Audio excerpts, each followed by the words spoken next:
ಎಲ್ಲರಿಗೂ ನಮಸ್ಕಾರ ಸ್ನೇಹಿತರೆ. ಗುರಿ ಇಲ್ಲದ ಬಾಣದಂತೆ ಇಷ್ಟು ದಿನ ಅಲೆದಾಡಿದ್ದು ಸಾಕು. ನಿಮ್ಮ ಸಾಮರ್ಥ್ಯ ಏನೆಂಬುದು ಜಗತ್ತಿಗೆ ಗೊತ್ತಾಗುವ ಸಮಯ ಬಂದೇ ಬಿಟ್ಟು. ಧನು ರಾಶಿಯವರೇ, ನೀವು ಅಗ್ನಿ ತತ್ವದವರು, ಸೋಲನ್ನ ಎಂದೂ ಒಪ್ಪಿಕೊಳ್ಳದವರು. ಆದರೆ ಕಳೆದ ಕೆಲವು ವರ್ಷಗಳಿಂದ ನಿಮ್ಮ ಪ್ರಾಮಾಣಿಕತೆಗೆ ಬೆಲೆ ಸಿಗದೆ ನಂಬಿದವರೇ ಕುತ್ತಿಗೆ ಕುಯ್ದಾಗ ದೇವರಿದ್ದಾನೆ ಎಂದು ನಂಬುವುದೇ ಕಷ್ಟ ಎನ್ನುವ ಪರಿಸ್ಥಿತಿಗೆ ನೀವು ಬಂದಿರಬಹುದು. ಕಷ್ಟಗಳ ಸುಳಿಯಲ್ಲಿ ಸಿಲುಕಿ ದಾರಿ ಕಾಣದೆ ಕಂಗಾಲಾಗಿರುವ ನಿಮ್ಮನ್ನ ಕೈಹಿಡಿಯಲು ಆ ಭಗವಂತನೇ ಕಳುಹಿಸಿರುವ ಸಾಕ್ಷಾತ್ ದೈವಿಕ ಸಂದೇಶವಾಗಿದೆ. ಧನು ರಾಶಿಯವರ ಪಾಲಿಗೆ ಕೇವಲ 1 ವರ್ಷವಲ್ಲ, ಅದು ನಿಮ್ಮ ಬದುಕಿನ ದಿಕ್ಕನ್ನೇ ಬದಲಿಸುವ ಒಂದು ಹೊಸ ಅಧ್ಯಾಯ. ಈ ವರ್ಷ ನಿಮಗೆ ರಾಜಯೋಗ ಕಾದಿದೆ, ಆದರೆ ಅದರ ಜೊತೆಗೆ ಒಂದು ದೊಡ್ಡ ಕಂಟಕವು ಎದುರಾಗಲಿದೆ. ಒಂದು ಬಾರಿ ಸಮಸ್ಯೆ ನಿಮ್ಮನ್ನ ಹಿಂಬಾಲಿಸುತ್ತಿದೆ, ಆದರೆ ಎದೆಗುಂದಬೇಡಿ. ಅದಕ್ಕೆ ಅತಿ ಸರಳವಾದ ಪರಿಹಾರವನ್ನ ಈ ವಿಡಿಯೋದ ಕೊನೆಯಲ್ಲಿ ತಿಳಿಸಿದ್ದೇನೆ. ಯಾರು ಈ ವಿಡಿಯೋವನ್ನ ಪೂರ್ತಿಯಾಗಿ ನೋಡ್ತಾರೋ ಅವರ ಜೀವನದಲ್ಲಿ ಪವಾಡಗಳು ನಡೆಯುವುದು ಖಚಿತ. ಧನು ರಾಶಿಯವರು ಎಂದರೆ ಸಾಕ್ಷಾತ್ ಧರ್ಮದ ಪ್ರತೀಕ, ದೈವ ಭಕ್ತರು. ಆದರೆ ನಿಮ್ಮ ಭಕ್ತಿಗೆ ತಕ್ಕ ಫಲ ಸಿಗುವುದು ಸಮಯ ಬಂದಿದೆ.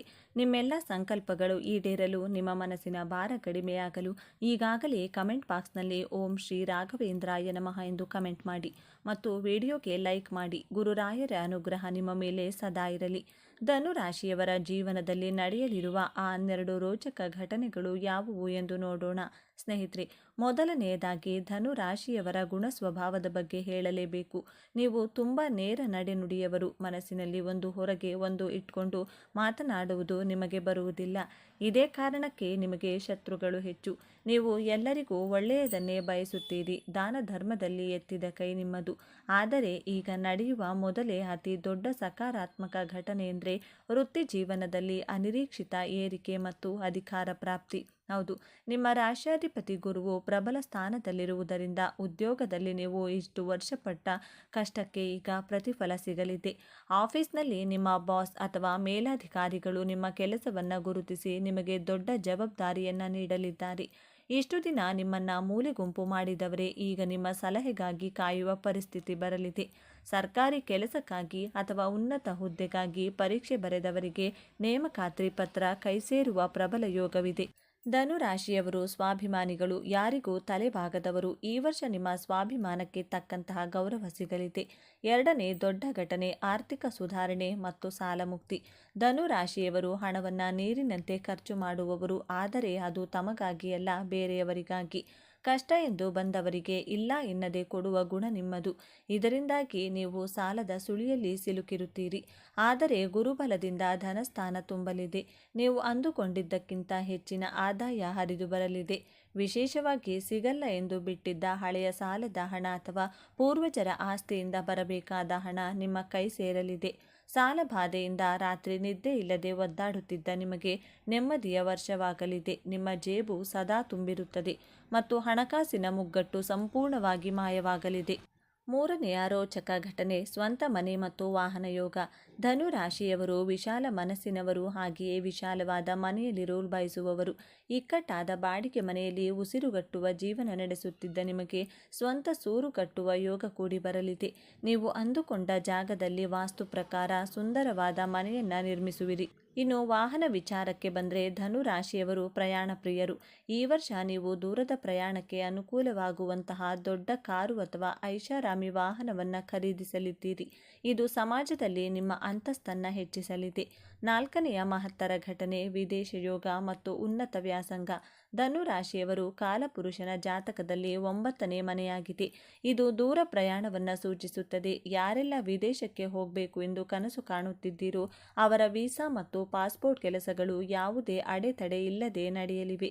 ವಿದೇಶದಲ್ಲಿ ಉದ್ಯೋಗ ಸಿಗುವುದು ಅಥವಾ ಉನ್ನತ ವ್ಯಾಸಂಗಕ್ಕಾಗಿ ಪ್ರತಿಷ್ಠಿತ ಯೂನಿವರ್ಸಿಟಿಗೆ ಹೋಗುವ ಯೋಗವಿದೆ. ಧನು ರಾಶಿಯವರು ಜ್ಞಾನಾರ್ಜನೆಯಲ್ಲಿ ಯಾವಾಗಲೂ ಮುಂದು. ಹೊಸ ವಿಷಯಗಳನ್ನು ಕಲಿಯಲು ನೀವು 7 ಸಮುದ್ರ ದಾಟಲು ಸಿದ್ಧ. ಈ ವರ್ಷ ನಿಮ್ಮ ಆಸೆ ಈಡೇರಲಿದೆ. ಐದನೇ ಘಟನೆ ಅವಿವಾಹಿತರಿಗೆ ಕಂಕಣ ಭಾಗ್ಯ ಮತ್ತು ಪ್ರೇಮ. ಸಕಲ ಧನು ರಾಶಿಯವರು ಪ್ರೀತಿಯಲ್ಲಿ ತುಂಬ ಪ್ರಾಮಾಣಿಕರು, ಆದರೆ ಸಂಗಾತಿಯಿಂದ ನಿರೀಕ್ಷಿತ ಪ್ರೀತಿ ಸಿಗದೆ ನೊಂದುಕೊಂಡಿರುತ್ತಾರೆ. ಗುರುಬಲದಿಂದ ಅವಿವಾಹಿತರಿಗೆ ಯೋಗ್ಯವಾದ ಸಂಬಂಧಗಳು ಹುಡುಕಿಕೊಂಡು ಬರಲಿವೆ. ಪ್ರೀತಿಸುತ್ತಿರುವ ಜೋಡಿಗಳಿಗೆ ಮನೆಯವರ ಒಪ್ಪಿಗೆ ಸಿಗಲಿದೆ. ವಿಶೇಷವಾಗಿ ಮದುವೆಯ ನಂತರ ನಿಮ್ಮ ಅದೃಷ್ಟದ ಬಾಗಿಲು ತೆರೆಯಲಿದೆ. ಸಂಗಾತಿಯ ಹೆಸರಿನಲ್ಲಿ ಮಾಡುವ ಕೆಲಸಗಳು ಕೈ ಹಿಡಿಯಲಿವೆ. ದಾಂಪತ್ಯ ಜೀವನದಲ್ಲಿ ಇದ್ದ ಸಣ್ಣ ಪುಟ್ಟ ಭಿನ್ನಾಭಿಪ್ರಾಯಗಳು ದೂರವಾಗಿ ಗಂಡ ಹೆಂಡತಿ ಅನ್ಯೋನ್ಯವಾಗಿ ಒಬ್ಬರಿಗೊಬ್ಬರು ಆದರ್ಶ ದಂಪತಿಗಳಂತೆ ಬಾಳುವಿರಿ. 6ನೇ ಘಟನೆ ಸ್ವಂತ ವ್ಯವಹಾರ ಮತ್ತು ಬಿಸ್ನೆಸ್ನಲ್ಲಿ ದಿಗ್ವಿಜಯ. ಧನು ರಾಶಿಯವರು ರಿಸ್ಕ್ ತೆಗೆದುಕೊಳ್ಳಲು ಹೆದರುವುದಿಲ್ಲ. ನೀವು ಹೊಸ ಬಿಸ್ನೆಸ್ ಶುರು ಮಾಡಿದರೆ ಅಥವಾ ಈಗಿರುವ ಬಿಸ್ನೆಸ್ಗೆ ಬಂಡವಾಳ ಹಾಕಿದರೆ ಅದು ಬಂಗಾರದ ಬೆಲೆ ನೀಡಲಿದೆ. ವಿಶೇಷವಾಗಿ ಶಿಕ್ಷಣ ಸಂಸ್ಥೆ, ಕನ್ಸಲ್ಟೆನ್ಸಿ, ಟ್ರಾವೆಲ್ಸ್ ಅಥವಾ ಆಹಾರೋದ್ಯಮದಲ್ಲಿ ಇರುವವರಿಗೆ ಸುವರ್ಣಯುಗ. ನಿಮ್ಮ ಪ್ರತಿಸ್ಪರ್ಧಿಗಳು ಎಷ್ಟೇ ತಂತ್ರ ಮಾಡಿದರೂ ನಿಮ್ಮ ಬುದ್ಧಿವಂತಿಕೆ ಮತ್ತು ದೈವಬಲದ ಮುಂದೆ ಅವರು ಸೋಲಲೇಬೇಕು. ನಿಮ್ಮ ವ್ಯವಹಾರದ ಕೀರ್ತಿ 10 ದಿಕ್ಕಿಗೂ ಹಬ್ಬಲಿದೆ. 7ನೇದು ಶೇರ್ ಮಾರ್ಕೆಟ್ ಮತ್ತು ಹೂಡಿಕೆಯಲ್ಲಿ ಲಾಭ. ಧನು ರಾಶಿಯವರಿಗೆ ಒಂದು ವಿಶೇಷವಾದ ಇಂಟ್ಯೂಷನ್ ಇರುತ್ತದೆ. ಯಾವುದು ಸರಿ ಯಾವುದು ತಪ್ಪು ಎಂದು ಊಹಿಸುವ ಶಕ್ತಿ ನಿಮಗಿದೆ. ಷೇರು ಮಾರುಕಟ್ಟೆಯಲ್ಲಿ ಅಥವಾ ಮ್ಯೂಚುವಲ್ ಫಂಡ್ಗಳಲ್ಲಿ ನೀವು ಮಾಡುವ ಹೂಡಿಕೆ ದೀರ್ಘಕಾಲದಲ್ಲಿ ದೊಡ್ಡ ಮೊತ್ತವನ್ನು ತಂದುಕೊಡಲಿದೆ. ಚಿನ್ನ ಮತ್ತು ಬೆಳ್ಳಿಯ ಮೇಲಿನ ಹೂಡಿಕೆ ನಿಮಗೆ ರಕ್ಷಾ ಕವಚದಂತೆ ಕೆಲಸ ಮಾಡುತ್ತದೆ. ಲಾಟರಿ ಅಥವಾ ಚೀಟಿ ವ್ಯವಹಾರಗಳಲ್ಲಿಯೂ ಅನಿರೀಕ್ಷಿತ ಧನಲಾಭವಾಗುವ ಸಾಧ್ಯತೆಗಳನ್ನು ಗ್ರಹಗಳು ತೋರಿಸುತ್ತಿವೆ. ಆದರೆ ದುರಾಸೆಗೆ ಬಿದ್ದು ಸಾಲ ಮಾಡಿ ಜೂಜಾಡಲು ಹೋಗಬೇಡಿ. 8ನೇ ಘಟನೆ ಕೋರ್ಟು ಕಚೇರಿ ವ್ಯಾಜ್ಯಗಳ ಇತ್ಯರ್ಥ. ಧನು ರಾಶಿಯವರು ನ್ಯಾಯದ ಪರವಾಗಿ ಹೋರಾಡುವವರು. ನಿಮಗೆ ಅನ್ಯಾಯವಾದರೆ ಸುಮ್ಮನೆ ಕೂರುವವರಲ್ಲ. ನಿಮ್ಮ ಮೇಲೆ ಯಾರಾದರೂ ಸುಳ್ಳು ಕೇಸ್ ಹಾಕಿದ್ದರೆ ಅಥವಾ ಆಸ್ತಿಗಾಗಿ ಕೋರ್ಟ್ ತಲೆದಾಟವಿದ್ದರೆ ಅದೆಲ್ಲದಕ್ಕೂ ಮುಕ್ತಿ ಸಿಗಲಿದೆ. ನೀವು ತೀರ್ಪು ಪರವಾಗಿ ನಿಮ್ಮ ಪರವಾಗಿ ಬರಲಿದೆ. ಕುಟುಂಬದಲ್ಲಿ ಅಣ್ಣ ತಮ್ಮಂದಿರ ನಡುವೆ ಇದ್ದ ಆಸ್ತಿ ಜಗಳಗಳು ಹಿರಿಯರ ಮಧ್ಯಸ್ಥಿಕೆಯಲ್ಲಿ ರಾಜಿ ಸಂಧಾನದ ಮೂಲಕ ಬಗೆಹರಿಯಲಿವೆ. ನಿಮಗೆ ಸಲ್ಲಬೇಕಾದ ಆಸ್ತಿಯ ಪಾಲು ಗೌರವಯುತವಾಗಿ ನಿಮಗೆ ಸಿಗಲಿದೆ. 9ನೇದು ದೈವ ಕಾರ್ಯ ಮತ್ತು ತೀರ್ಥಯಾತ್ರೆ. ಧನು ರಾಶಿಯವರು ಹುಟ್ಟಿನಿಂದಲೇ ದೈವ ಭಕ್ತರು. ನೀವು ಪುಣ್ಯಕ್ಷೇತ್ರಗಳಿಗೆ, ಕಾಶಿ ರಾಮೇಶ್ವರ ಅಥವಾ ಮಂತ್ರಾಲಯದಂಥ ಕ್ಷೇತ್ರಗಳಿಗೆ ಕುಟುಂಬ ಸಮೇತ ಭೇಟಿ ನೀಡುವಿರಿ. ಮನೆಯಲ್ಲಿ ಶುಭ ಕಾರ್ಯಗಳು, ಹೋಮ ಹವನಗಳು ನಡೆಯಲಿವೆ. ನಿಮ್ಮ ಮನಸ್ಸಿಗೆ ಅಗಾಧವಾದ ಶಾಂತಿ ಮತ್ತು ನೆಮ್ಮದಿ ಸಿಗಲಿದೆ. ನೀವು ಮಾಡುವ ದಾನ ಧರ್ಮಗಳು ನಿಮ್ಮ ಕಷ್ಟ ಕಾಲದಲ್ಲಿ ಬಂದು ಕಾಪಾಡಲಿವೆ. ಧನು ರಾಶಿಯವರು ಬೇರೆಯವರ ಕಷ್ಟಕ್ಕೆ ಮರುಗುವ ಗುಣವುಳ್ಳವರು. ಈ ವರ್ಷ ನೀವು ಮಾಡುವ ಸಮಾಜ ಸೇವೆ ನಿಮಗೆ ಕೀರ್ತಿ ತಂದು ಕೊಡಲಿದೆ. ಸಕಾರಾತ್ಮಕ ಘಟನೆ ಹೊಸ ಸ್ಕಿಲ್ ಮತ್ತು ಟೆಕ್ನಾಲಜಿ ಬಳಕೆ. ಧನು ರಾಶಿಯವರು ಯಾವಾಗಲೂ ಅಪ್ಡೇಟ್ ಆಗಿರಲು ಇಷ್ಟಪಡುತ್ತಾರೆ. ನೀವು ಹೊಸ ಎಲೆಕ್ಟ್ರಾನಿಕ್ ಡಿವೈಸ್, ಲ್ಯಾಪ್ಟಾಪ್ ಅಥವಾ ಲೇಟೆಸ್ಟ್ ಮೊಬೈಲ್ಗಳನ್ನು ಖರೀದಿಸುತ್ತೀರಿ. ಅಷ್ಟೇ ಅಲ್ಲ, ಹೊಸ ಟೆಕ್ನಾಲಜಿ ಅಥವಾ ಹೊಸ ಭಾಷೆಯನ್ನು ಕಲಿಯುವ ಮೂಲಕ ನಿಮ್ಮ ವೃತ್ತಿ ಜೀವನದಲ್ಲಿ ಒಂದು ಮೆಟ್ಟಿಲು ಮೇಲೇರುತ್ತೀರಿ. ನಿಮ್ಮ ಜ್ಞಾನದ ಹಸಿವು ಈ ವರ್ಷ ತೃಪ್ತಿಯಾಗಲಿದೆ. ನೀವು ಹೊಸ ಎಲೆಕ್ಟ್ರಾನಿಕ್ ಡಿವೈಸ್, ಲ್ಯಾಪ್ಟಾಪ್ ಅಥವಾ ಲೇಟೆಸ್ಟ್ ಮೊಬೈಲ್ಗಳನ್ನು ಖರೀದಿಸುತ್ತೀರಿ. ಅಷ್ಟೇ ಅಲ್ಲ, ಹೊಸ ಟೆಕ್ನಾಲಜಿ ಅಥವಾ ಹೊಸ ಭಾಷೆಯನ್ನು ಕಲಿಯುವ ಮೂಲಕ ನಿಮ್ಮ ವೃತ್ತಿ ಜೀವನದಲ್ಲಿ ಒಂದು ಮೆಟ್ಟಿಲು ಮೇಲಿರುತ್ತೀರಿ. ನಿಮ್ಮ ಜ್ಞಾನದ ಹಸಿವು ಈ ವರ್ಷ ತೃಪ್ತಿಯಾಗಲಿದೆ. ಸ್ನೇಹಿತರೆ, ಜೀವನ ಎಂದರೆ ಕೇವಲ ಹೂವಿನ ಹಾಸಿಗೆಯಲ್ಲ, ಅಲ್ಲಿ ಮುಳ್ಳುಗಳು ಕೂಡ ಇರುತ್ತವೆ. ಈಗ ನಾನು ಹೇಳಲಿರುವ 2 ಘಟನೆಗಳು ನಕಾರಾತ್ಮಕವಾಗಿದ್ದು, ಧನು ರಾಶಿಯವರ ಕೆಲವು ನ್ಯೂನ್ಯತೆಗಳಿಂದಲೇ ಇವು ಸಂಭವಿಸಬಹುದು. ಎಚ್ಚರ ವಹಿಸಿದರೆ ಗಂಡಾಂತರದಿಂದ ಪಾರಾಗಬಹುದು. 11ನೇ ಘಟನೆ ಬೊಜ್ಜು ಮತ್ತು ಆರೋಗ್ಯ ಸಮಸ್ಯೆ. ಧನು ರಾಶಿಯ ಅಧಿಪತಿ ಗುರುಗ್ರಹ. ಇದು ವಿಸ್ತರಣೆಯನ್ನು ಸೂಚಿಸುತ್ತದೆ. ಧನು ರಾಶಿಯವರು ನಿಮ್ಮ ಆಹಾರ ಪದ್ಧತಿಯ ಬಗ್ಗೆ ಎಚ್ಚರ ವಹಿಸದಿದ್ದರೆ ವಿಪರೀತವಾಗಿ ತೂಕ ಹೆಚ್ಚಾಗುವ ಸಾಧ್ಯತೆ ಇದೆ. ಇದರಿಂದ ಸಕ್ಕರೆ ಕಾಯಿಲೆ, ಲಿವರ್ ಸಮಸ್ಯೆ ಅಥವಾ ಮಂಡಿ ನೋವು ಕಾಣಿಸಿಕೊಳ್ಳಬಹುದು. ನೀವು ರುಚಿಗೆ ಬಿದ್ದು ಆರೋಗ್ಯ ಕೆಡಿಸಿಕೊಳ್ಳುವ ಸಾಧ್ಯತೆ ಹೆಚ್ಚು. ಜಿಹ್ವ ಚಾಪಲ್ಯ, ನಾಲಿಗೆಯ ರುಚಿ ನಿಮಗೆ ದೊಡ್ಡ ಶತ್ರುವಾಗಬಹುದು. ಇದಕ್ಕೆ ಪರಿಹಾರ ಪ್ರತಿದಿನ ಬೆಳಿಗ್ಗೆ ವಾಕಿಂಗ್ ಮಾಡಿ ಮತ್ತು ಎಣ್ಣೆ ಪದಾರ್ಥಗಳನ್ನು ಕಡಿಮೆ ಮಾಡಿ. ಆರೋಗ್ಯವೇ ಮಹಾಭಾಗ್ಯ ಎಂಬುದನ್ನು ಮರೆಯಬೇಡಿ. 12ನೆಯ ಘಟನೆ ನಂಬಿಕೆ ದ್ರೋಹ ಮತ್ತು ಮಾತಿನಿಂದ ಕಲಹ. ಧನು ರಾಶಿಯವರ ಅತಿ ದೊಡ್ಡ ವೀಕ್ನೆಸ್ ಎಂದರೆ ಮನಸ್ಸಿನಲ್ಲಿರುವುದನ್ನು ನೇರವಾಗಿ ಮುಖಕ್ಕೆ ಹೊಡೆದ ಹಾಗೆ ಹೇಳುವುದು. ನಿಮ್ಮ ಈ ನೇರ ನಡೆನುಡಿ ನಿಮ್ಮ ಸ್ವಂತದವರನ್ನೇ ದೂರ ಮಾಡಬಹುದು. ನೀವು ಸತ್ಯವನ್ನೇ ಹೇಳಿದರೂ ಅದು ಕೇಳುವವರಿಗೆ ಕಠೋರವಾಗಿ ಕೇಳಿಸಬಹುದು. ಇದರಿಂದ ಕುಟುಂಬದಲ್ಲಿ ಅಥವಾ ಸ್ನೇಹಿತರ ಜೊತೆ ಜಗಳವಾಗುವ ಸಾಧ್ಯತೆ ಇದೆ. ಹಾಗೆಯೇ ನೀವು ಯಾರನ್ನಾದರೂ ಕಣ್ಣು ಮುಚ್ಚಿ ನಂಬಿ ಹಣ ಕೊಟ್ಟರೆ ಆ ವ್ಯಕ್ತಿ ಹಣವನ್ನು ಕೊಡದೆ, ಸ್ನೇಹವನ್ನು ಉಳಿಸದೆ ಮೋಸ ಮಾಡುವ ಪ್ರಸಂಗ ಎದುರಾಗಲಿದೆ. ಇದಕ್ಕೆ ಪರಿಹಾರ ಮಾತು ಆಡಿದರೆ ಹೋಯ್ತು, ಮುತ್ತು ಒಡೆದರೆ ಹೋಯ್ತು. ಮಾತನಾಡುವ ತಾಳ್ಮೆ ಇರಲಿ ಮತ್ತು ಹಣಕಾಸಿನ ವಿಚಾರದಲ್ಲಿ ಯಾರನ್ನೂ ನಂಬಬೇಡಿ. ಈಗ ವಿಡಿಯೋದ ಕ್ಲೈಮ್ಯಾಕ್ಸ್. ಧನುರಾಶಿಯವರು ರಾಜಯೋಗವನ್ನು ಅನುಭವಿಸಲು ಮತ್ತು ಬರುವ ಕಷ್ಟಗಳನ್ನು ತಡೆಯಲು ಮಾಡಬೇಕಾದ ಸುಲಭ ಪರಿಹಾರಗಳು. ಮುಂದಿನ 3 ನಿಮಿಷ ತುಂಬ ಮುಖ್ಯ, ಮಿಸ್ ಮಾಡಬೇಡಿ. ಧನುರಾಶಿಯ ಅಧಿಪತಿ ಗುರು, ಆದ್ದರಿಂದ ಪ್ರತಿ ಗುರುವಾರ ಗುರು ರಾಘವೇಂದ್ರ ಸ್ವಾಮಿಗಳ ದೇವಸ್ಥಾನಕ್ಕೆ ಭೇಟಿ ನೀಡಿ. ಸಾಧ್ಯವಾದರೆ ಹಳದಿ ಬಣ್ಣದ ಬಟ್ಟೆಯನ್ನು ಧರಿಸಿ. ಇದು ಗುರುಬಲವನ್ನು ಹೆಚ್ಚಿಸಿ ನಿಮ್ಮ ಜೀವನದಲ್ಲಿ ಬರುವ ಎಲ್ಲ ಅಡೆತಡೆಗಳನ್ನು ನಿವಾರಿಸುತ್ತದೆ. ಎರಡನೆಯದಾಗಿ ಕಡಲೆಕಾಳು ದಾನ. ಗುರುವಾರದಂದು ಹಸುಗಳಿಗೆ ನೆನೆಸಿದ ಕಡಲೆಕಾಳನ್ನು ಬೆಲ್ಲದ ಜೊತೆ ತಿನ್ನಿಸಿ, ಅಥವಾ ಬ್ರಾಹ್ಮಣರಿಗೆ ಅಥವಾ ದೇವಸ್ಥಾನದ ಅಡುಗೆಗೆ ಕಡಲೆಬೇಳೆಯನ್ನು ದಾನ ಮಾಡಿ. ಇದು ನಿಮ್ಮ ಆರ್ಥಿಕ ಪರಿಸ್ಥಿತಿಯನ್ನು ಸುಧಾರಿಸಲು ಮತ್ತು ಸಾಲಬಾಧೆಯಿಂದ ಮುಕ್ತಿ ಪಡೆಯಲು ರಾಮಬಾಣದಂತೆ ಕೆಲಸ ಮಾಡುತ್ತದೆ. ಮೂರನೇ ಪರಿಹಾರ, ಹಿರಿಯರ ಆಶೀರ್ವಾದ. ಧನುರಾಶಿಯವರು ಗುರು ಹಿರಿಯರನ್ನು ಗೌರವಿಸುವವರು. ನೀವು ಯಾವುದೇ ಹೊಸ ಕೆಲಸ ಶುರು ಮಾಡುವ ಮೊದಲು ತಂದೆ ತಾಯಿಗಳ ಅಥವಾ ಗುರುಗಳ ಕಾಲಿಗೆ ನಮಸ್ಕಾರ ಮಾಡಿ ಆಶೀರ್ವಾದ ಪಡೆಯಿರಿ. ಅವರ ಆಶೀರ್ವಾದವೇ ನಿಮಗೆ ರಕ್ಷಾ ಕವಚ. ಸ್ನೇಹಿತರೆ, ಧನುರಾಶಿಯವರ ಪಾಲಿಗೆ ನಿಜಕ್ಕೂ ಒಂದು ಅದ್ಭುತವಾದ ವರ್ಷ. ಗ್ರಹಗಳು ನಿಮಗೆ ಸಾಥ್ ನೀಡುತ್ತಿವೆ. ನೀವು ಕೇವಲ ಎಚ್ಚರಿಕೆಯಿಂದ ಹೆಜ್ಜೆ ಇಡಬೇಕಷ್ಟೇ. ಈ 12 ಘಟನೆಗಳಲ್ಲಿ ನೀವು ಯಾವುದನ್ನು ಹೆಚ್ಚು ಇಷ್ಟಪಟ್ಟಿದ್ದೀರಿ, ಅಥವಾ ಸದ್ಯಕ್ಕೆ ನೀವು ಯಾವ ಸಮಸ್ಯೆಯನ್ನು ಎದುರಿಸುತ್ತಿದ್ದೀರಿ? ಆರೋಗ್ಯ, ಹಣಕಾಸು ಅಥವಾ ಮನೆಯಲ್ಲಿ ನೆಮ್ಮದಿ ಇಲ್ವಾ? ದಯವಿಟ್ಟು ಮುಚ್ಚುಮರೆಯಿಲ್ಲದೆ ಕಮೆಂಟ್ ಬಾಕ್ಸ್ನಲ್ಲಿ ತಿಳಿಸಿ. ನಿಮ್ಮ ಸಮಸ್ಯೆಗೆ ತಕ್ಕ ಜ್ಯೋತಿಷ್ಯ ಪರಿಹಾರವನ್ನು ನಾವು ಮುಂದಿನ ವಿಡಿಯೋಗಳಲ್ಲಿ ತಿಳಿಸಲು ಪ್ರಯತ್ನಿಸುತ್ತೇವೆ. ಹಾಗೆಯೇ ಧನುರಾಶಿಯವರ ಈ ವಿಡಿಯೋದಲ್ಲಿನ ಮಾಹಿತಿ ನಿಮಗೆ ಉಪಯುಕ್ತ ಅನಿಸಿದರೆ ದಯವಿಟ್ಟು ಲೈಕ್ ಮಾಡಿ. ನಿಮ್ಮ ಧನುರಾಶಿಯ ಸ್ನೇಹಿತರಿಗೆ, ಬಂಧು ಮಿತ್ರರಿಗೆ ವಾಟ್ಸಾಪ್ನಲ್ಲಿ ಶೇರ್ ಮಾಡಿ. ಅವರಿಗೂ ಈ ದೈವಿಕ ಸಂದೇಶ ತಲುಪಲಿ. ನಿಮ್ಮೆಲ್ಲ ಕನಸುಗಳು ನನಸಾಗಲಿ. ಗುರುರಾಯರ ಕೃಪೆ ನಿಮ್ಮ ಕುಟುಂಬದ ಮೇಲೆ ಸದಾ ಇರಲಿ ಎಂದು ಹಾರೈಸುತ್ತಾ, ಸದಾ ಸ್ವಾತಂತ್ರ್ಯವನ್ನ ಪ್ರೀತಿಸುವ, ಜ್ಞಾನದ ದಾಹವನ್ನ ಹೊಂದಿರುವ, ಸತ್ಯದ ಹಾದಿಯಲ್ಲಿ ಸಾಗಲು ಯಾವುದಕ್ಕೂ ಅಂಜದ, ಮುಖದ ಮೇಲೆ ಸದಾ ನಗುವನ್ನ ಹೊತ್ಕೊಂಡು ಎಲ್ಲರನ್ನ ನಗಿಸುವ, ಆದರೆ ಆ ನಗುವಿನ ಹಿಂದೆ ಜಗತ್ತಿನ ಜ್ಞಾನವನ್ನೇ ಅಡಗಿಸಿಟ್ಟುಕೊಂಡಿರುವ ವ್ಯಕ್ತಿಗಳೇ ಧನುರಾಶಿಯವರು. ಧನುರಾಶಿಯ ಬಂಧುಗಳೇ, ನೀವು ಈಗ ನೋಡ್ತಿರುವ ಈ ವಿಡಿಯೋ ಆಕಸ್ಮಿಕವಾಗಿ ನಿಮ್ಮ ಮುಂದೆ ಬಂದಿಲ್ಲ. ನಿಮ್ಮ ಜೀವನದ ಅತ್ಯಂತ ನಿರ್ಣಾಯಕ ಘಟ್ಟದಲ್ಲಿ ನಿಂತಿರುವ ನಿಮಗೆ ನಿಮ್ಮ ಇಷ್ಟ ದೇವರು ಅಥವಾ ನಿಮ್ಮ ಗುರುದೇವರು ಒಂದು ಪ್ರಮುಖ ಸಂದೇಶವನ್ನು ನೀಡಲು ಬಯಸಿದ್ದಾರೆ.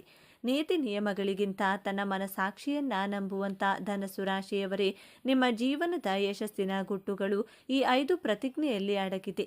ನೀವು ನಿಮ್ಮ ಜೀವನದಲ್ಲಿ ಅಭಿವೃದ್ಧಿಯಾಗಲು, ಸುಖ, ಶಾಂತಿ, ನೆಮ್ಮದಿಯಾಗಿರಲು ಯಾವ 5 ಪ್ರತಿಜ್ಞೆಗಳನ್ನು ಕೈಗೊಳ್ಳಬೇಕು ಎಂಬಂಥ ಇಂಟ್ರೆಸ್ಟಿಂಗ್ ವಿಚಾರಗಳನ್ನು ಈ ವಿಡಿಯೋದಲ್ಲಿ ತಿಳಿಸಿಕೊಡಲಿದ್ದೇನೆ.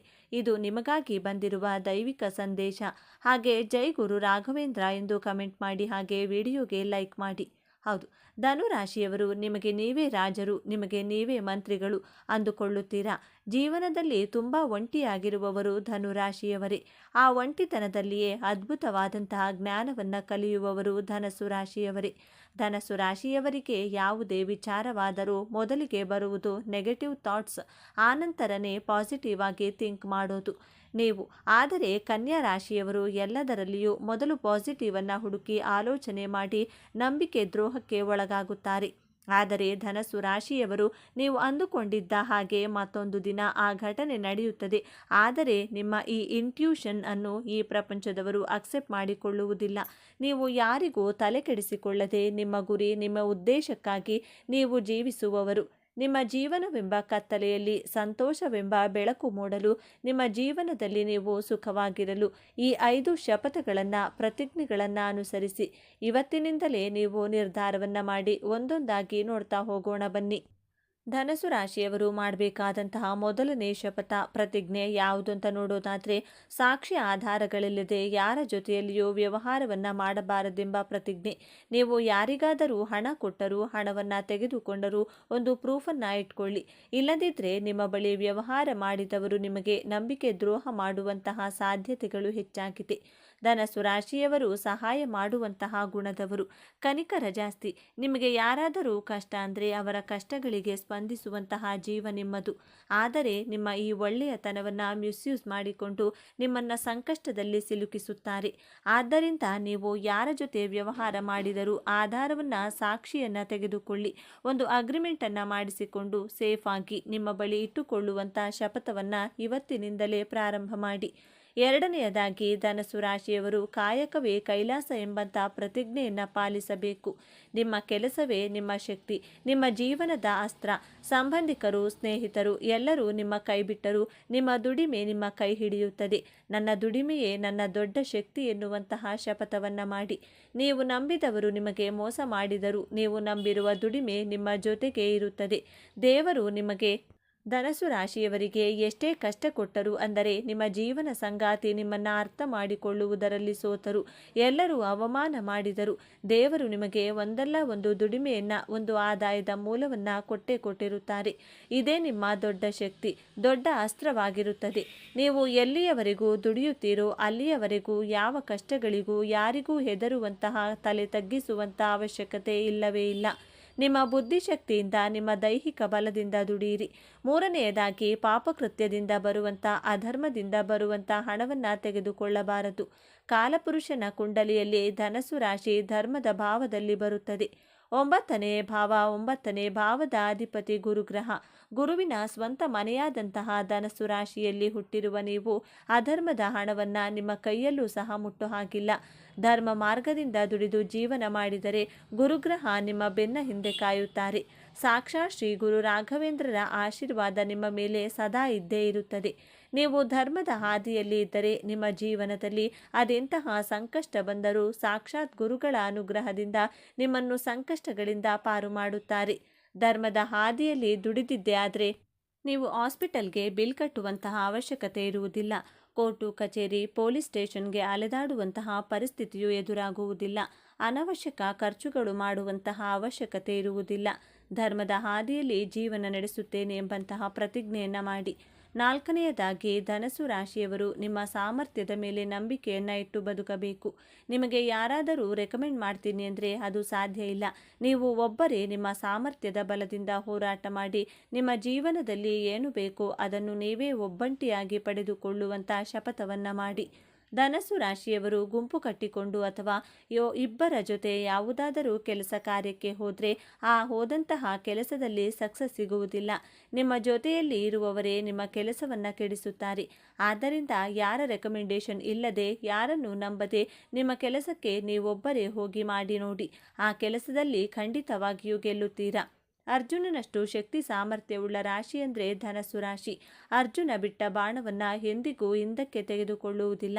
ಅದೇ ರೀತಿ ಧನಸ್ಸು ರಾಶಿಯವರು ಒಂದು ಸಾರಿ ನಾನು ಈ ಕೆಲಸವನ್ನು ಮಾಡಿಯೇ ಮಾಡುತ್ತೇನೆ ಎಂದು ಮನಸ್ಸಿಟ್ಟು ಮಾಡಿದರೆ ಆ ಗುರಿಯನ್ನು ಸಾಧಿಸಬೇಕು ಅಂದುಕೊಂಡ್ರೆ ಅದನ್ನು ತಡೆಯಲು ಯಾರಿಗೂ ಸಾಧ್ಯ ಇಲ್ಲ. ಆದ್ದರಿಂದ ಧೈರ್ಯವಾಗಿ ಒಬ್ಬರೇ ಮುಂದೆ ಹೋಗಿ ಯಶಸ್ಸನ್ನು ಪಡೆಯುವಂಥ ಪ್ರತಿಜ್ಞೆಯನ್ನು ಮಾಡಿ.